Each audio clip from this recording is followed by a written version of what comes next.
Du PVC. Merci, Dario, merci. Nous sommes avec Jean-Baptiste pour rencontrer Baran Nicolas. Baran Nicolas rencontré et Baran Zili, faut même CPTO respecter et manipuler par rapport à une information confirmée, nous-mêmes nous pas affectueuse. C'est ça Baran Nicolas dit.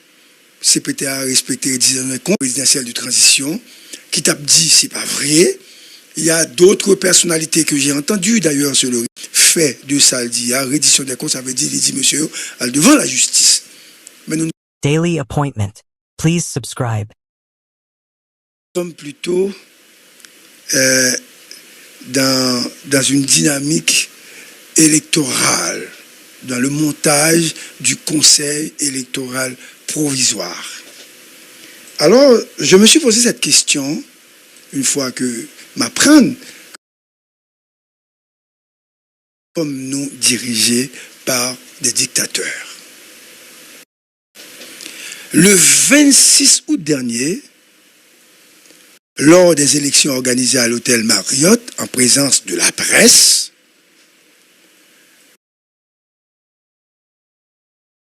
des droits humains, a remporté une victoire écrasante avec 81 voix sur 80. On n'a pas été sans contestation, il faut le dire. Une seule organisation, dont le représentant avait perdu aux urnes, a contesté les résultats. Subitement, avec Fridjan comme allié, selon le secteur des droits humains, le perdant a cherché à éliminer ces élections. Le secteur des droits humains a acheminé le nom de Gédéon Jean, le Gédéon Jean, jeune, quelque peu exalté certes, mais bourré d'expérience. Son nom a été acheminé au Conseil présidentiel de transition pour qu'il soit publié parmi les 9 membres. Cependant, le CPT, suite à cette contestation, a publié seulement 7 des 9 membres, bloquant ainsi le processus. Hier, lors d'un conseil des ministres, je ne dirais pas spécial, mais un conseil des ministres, de manière surprenante et illégale, le CPT a décidé d'éliminer le secteur des droits humains, attention, éliminer le secteur des droits humains pour choisir Madame Magali Georges, une personne, une Montana. Montana, le regroupement de Fridjan. Quelle ironie, quelle bêtise, quelle idiotie, je dirais.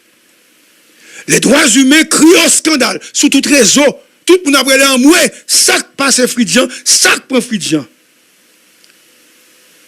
Et les droits humains accusent Fridjan et accusent également Leslie Voltaire de dictateur, rejetant le choix suspect de Magali Georges. On ne parle pas de Magali comme au dernier, parce que peut-être je m'accepte ton bail comme ça, c'est une femme respectable. Ils ont contesté Magali Georges. Pour certains, ce choix vise à placer un pion important pour contrôler les élections et arriver à la nomination des maires, pas l'élection, non, à la nomination des maires, parce que si on a fait ça, l'élection, maintenant, on nous voulait. Pour se choisir, on nous voulait, ou éliminer un secteur, on va éliminer n'importe quel candidat.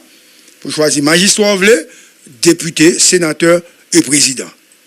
Tous les secteurs qui ont voté pour Gédéon Jean accusent Fridjan de manœuvre pour détruire la crédibilité du secteur et se préparer à prendre le pouvoir. C'est belle. Fridjan est considéré par les organisations des droits de l'homme comme un apprenti dictateur qui utilise l'État. Cette manœuvre est inacceptable. Les droits humains dénoncent et contestent cette décision illégale et partisane. Fridjan a franchi le Rubicon. Les organisations de défense des droits humains ne peuvent rester silencieuses face à cette tentative de manipulation et de contrôle des institutions démocratiques dans ce pays. Il est important que la démocratie repose sur des élections libres et transparentes, où la volonté du peuple est respectée par des moyens illégaux, doit être fermement condamnée. C'est ce que nous sommes en train de faire ce matin. La communauté internationale doit également prendre position et soutenir les efforts pour garantir la transparence et l'intégrité des processus électoraux en Haïti. Il faut nous vigiler, nous devons rester vigilants et dénoncer toute tentative de dictature, de protéger les droits et les libertés de notre peuple. La justice et la transparence doivent prévaloir pour garantir un avenir meilleur pour Haïti. En termes de... Nous avons invité ce matin Darbensky Gilbert, responsable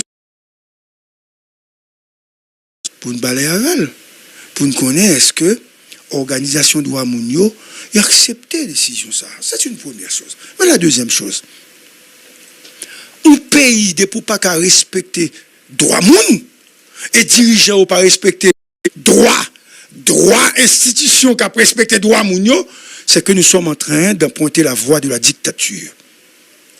Sans plus devant. Après ça qui va le passer. Ils ont bloqué journalistes, émission. Ah, ou pas dire rien. Ils ont fait journalistes suspendre écrit sous réseau. Ah, ou pas dire rien. Et puis un bon matin, ils ont fusé un journaliste. Toute radio pas dire rien. Et pour regarder on le ou pas gagner la parole. Mais avant que cela arrive, j'ai dit non ce matin. Et n'a continué à dire non pour que le pays arrête, un pays démocratique, même si pas de démocratie en Haïti, parce que pas de démocratie et puis vous mounio n'a autant de misère. Pour le peuple là a subi les affres de la violence des gangs et violence des dirigeants. Darbensky, bonjour. Un plaisir pour nous-mêmes pour nous recevoir matin. Bonjour et Darius, bonjour Gary People. Et son plaisir matin pour que nous, avec vous ce panel là, et juste pour que nous et je ne pas oublier saluer toutes et monde qui n'a fait manœuvre technique donc et tous techniciens ainsi que nous saluons toute République. Darbensky, rapidement, et gagné une décision qui prend hier en Conseil des ministres. Décision pour écarter Gédéon Jean, un monde cap militaire de droit moun et qui était élu dans l'élection pour représenter le secteur ça en CEPA, drôle de coïncidence. Et le Conseil des ministres, équipe qui est en place, l'a décidé d'écarter et syndicaliste qui a milité dans le secteur éducation. Et maintenant, nous-mêmes, nous avons dit comment... Certains temps, pays a tourné en bateau sans gouverneur. Côté que...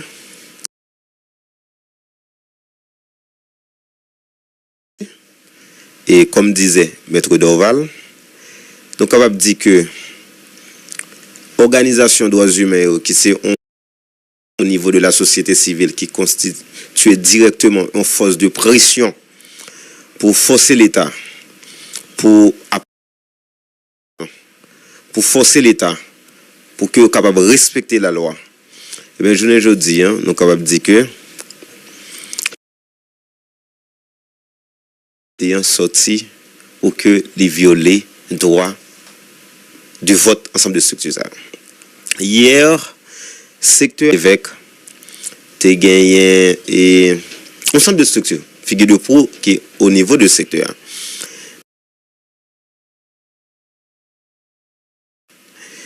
Et le appel là été lancé.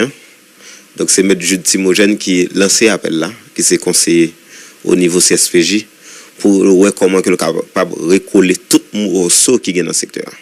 Et tout le monde était d'accord, ils étaient réunis. Et c'est pendant que nous allons clôturer l'activité.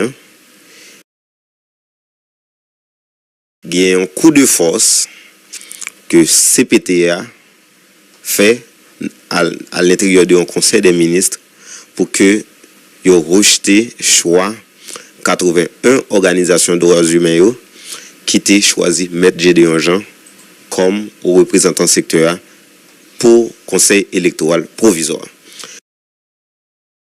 de M. Gédéon Jean. Mais c'est une question de principe. Comment t'as voulu que pour la première fois, pas oublier que depuis longtemps, lorsque on a fait choix pour question CEP, c'est 4, 5, 6, 7 organisations qui mettent ensemble et puis par consensus, ils ont fait choix. Mais en 2022, pour que moi été dirigé, ou du moins que mener processus électoral qui était abouti avec choix Métanel Rémi. Donc, j'étais président comité électoral là, qui était organisé l'élection. Et à partir de là, nous avons cherché rejoindre toute organisation qui est en région pour que nous impliquions dans la bataille, quel que soit ça qu'a fait, parce que ce n'est pas seulement les gains ou besoin, ou faire formation, ou faire l'autre bagage pour après les. Bon, c'est que c'est un choix qu'a fait qui concerne dans le secteur, il faut que là tout. Et nous avons consulté et avec l'élection, ça nous avons fait avec 84 organisations de droits humains qui sont dans toute région. Et à partir de là, nous sommes capables de dire que l'organisation vient mobiliser. Il y a un paquet d'organisations qui ont fait des séries de travail aussi importants et dans la région reculée. Par exemple, le Congo Naïve, Jacques Mel, etc. Mais il n'y a pas de même audience par rapport avec l'ensemble des organisations qui sont dans la zone métropolitaine. Nous avons fait appel avec eux et nous avons participé dans l'élection qui a abouti avec choix en El Rémia. Depuis 2022, même élan ça, nous avons au niveau secteur. Et nous sommes capables de dire que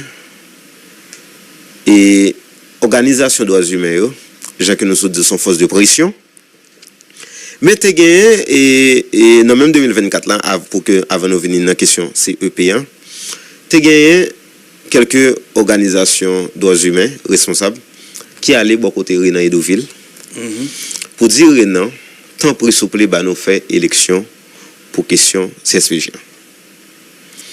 Et à partir de là, et comme CJ l'a bien bon gens, expertise, bon gens, et nous capables de dire expérience dans la question élection, au PC était confié pour que les organiser l'élection pour qui aboutit avec choix mettre Jude Timogène. Et de là étant, il y a 10 candidats qui inscrits pour question élection. Parmi 10 candidats, ça nous avons mettre Jude Timogène, Betsonel Jean-François, Simon Saint-Hubert, Guerline Résidor et autres. Et à partir de là, stratégie que nous employons du fait que nous connaissons très nombreux, et nous te dit que nous avons choisi 3 candidats. Parce que c'est une personnalité de la société civile désignée par le protecteur du citoyen à partir d'une liste de 3 noms soumises par les organisations de défense des droits humains.